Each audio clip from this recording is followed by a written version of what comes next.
Here we go, podcast number 10. Hopefully this is recording. I haven't even really checked. I'm going to do it. I'm going to keep doing this. Get my brain going. And get the old synapses synapting. Get the creative juices going, as I keep saying. Because I can't think of another phrase. How are the dries? Dries is what they call when you're an actor and you forget your lines. What do they call that when you're doing stand-up comedy? I'm trying to think. Choking? Nah, I can't remember. Yeah, Kim Jong-un. That's what we were trying to talk about. And we were talking about him. Do you want to talk about him? The likelihood. How will that affect my career if there is a nuclear war? You know? Has he ever once considered that? Not once. I've emailed him. Left a message on Facebook. Retweeted his, there is an English language, North Korea Twitter account. I found it. It's quite funny. They actually kind of sound like Trump.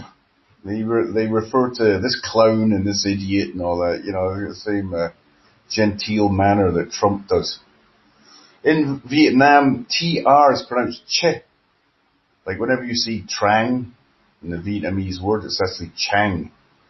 So I was watching the TV and they were talking about President Trump. Now, I actually like President Trump. I think he's alright. He's funny. You know, I kind of like George Bush. Sort of. You know? But I'm left wing.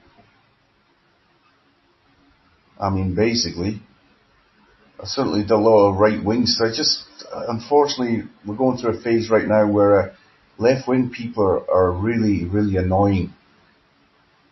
I don't know what they seem to have taken over from where, like, 100 years ago, all the Salvation Army do-gooder Christians moralizing against everybody, telling them what to do for their own good, not to, you know, speak heresy or, you know, be ungodly.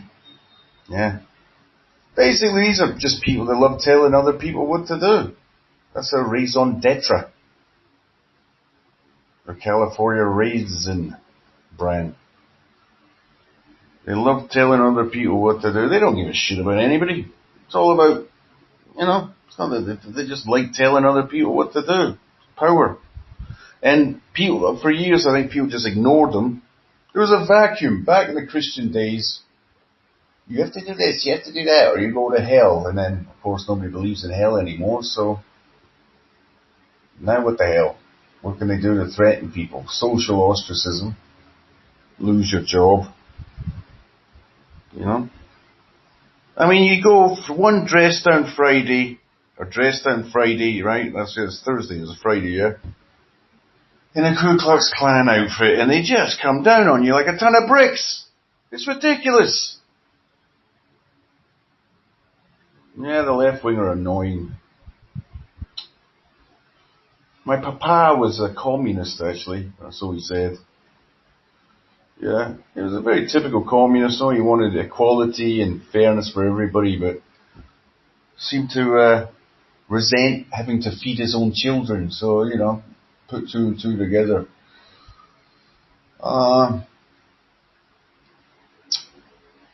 Yeah. Well, that's what's going on right now. The culture wars. Just tribalism, divide and conquer, people squabbling. I mean, it really seems to be, I guess, I don't know, and probably every culture is like that. They're always doing, there's always a reason to be upset with somebody else. And then you get to a feeling of belonging as well if you, who do I belong to? Well, working class scum intellectuals.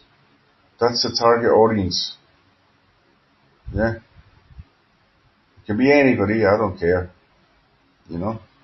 It can even be women. Well, I won't go that far, but no, of course I'm joking.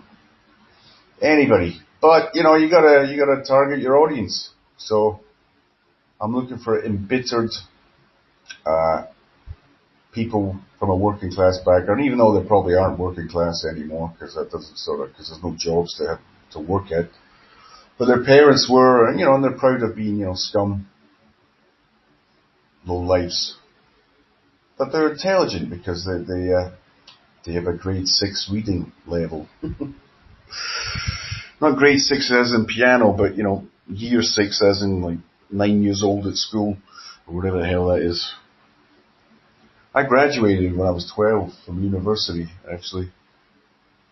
I think they did a test when I was 12 and I had the intellect of a first year university student. I'm sure they did that to me. 12 or 13. Not bad, eh? Yeah. And then it all went downhill after that. Now look at me. My listenership, I can count on one Tony Iommi's hand, fingertips. In other words, one. He's only got one fingertip, Tony Iommi. Yeah, I'm just going to talk about stuff I'm interested in. Tony Iommi's fingertips. Some of you don't know who Tony Iommi was, or is. He's the guitar player for Black Sabbath. They're a lovely little sort of jazz combo from Aston in Birmingham. Not Alabama, but the West Midlands. And well, it's a very famous story if you're into this sort of thing. It was his last day working at the steel foundry, wherever the hell he was working, and he took over. He'd never used the machine before, but the other person was going to do it, or they didn't, and he didn't have to do it, and he didn't even have to do. Anyway, they ended up chopping off. It came down and chopped off the tips of his fingers that he uses to play guitar with, which was a bit depressing, but he overcame adversity.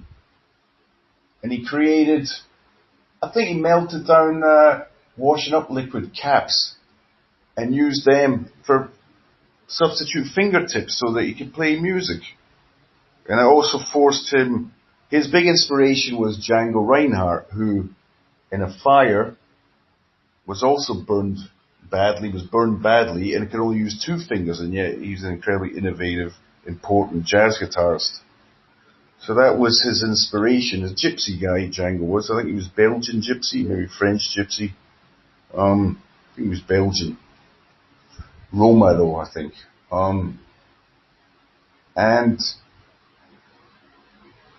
So Tony did that, and he had to use thinner strings as well because it was so painful to play. I mean, and I can play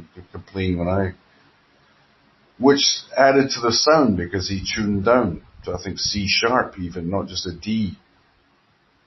Because they were so thin, he was able to do that. Although that doesn't make sense. Maybe wouldn't it be easier if they were thicker? I don't know. Ask Tony. But, Black Sabbath's music a lot of the songs aren't that great, but they got some great songs. I noticed as well, there's an album by Black Sabbath with Ian Gillan singing, which is brilliant. One of the best heavy rock albums ever. Born Again it's called. I highly suggest you go buy that or just listen to it. It's called Born Again, the whole album. Trashed is great. Disturbing the Priest is absolutely brilliant. Fantastic riff with a hilarious ending to the whole song. But then I was listening live to Ian Gillan singing all those Black Sabbath songs like Iron Man and all that, and War Pigs, and Ozzy, even though he's a better singer than Ozzy just, his personality sounds better, suits the songs more. Then Ian Gillan wrote the songs, I think. Probably that's why the band didn't last long, because Geezer liked writing the lyrics, and I think Ian Gillan came along and started writing lyrics, and maybe, I don't know, but supposedly, I just was reading that, saw them interviewed, and they said they had a lot of fun. And it's a great album. Bill Ward went into they got him out of a psychiatric unit to play on the album. Chronic alcoholic. I think he's over it now, thank God. For Bill of Goods.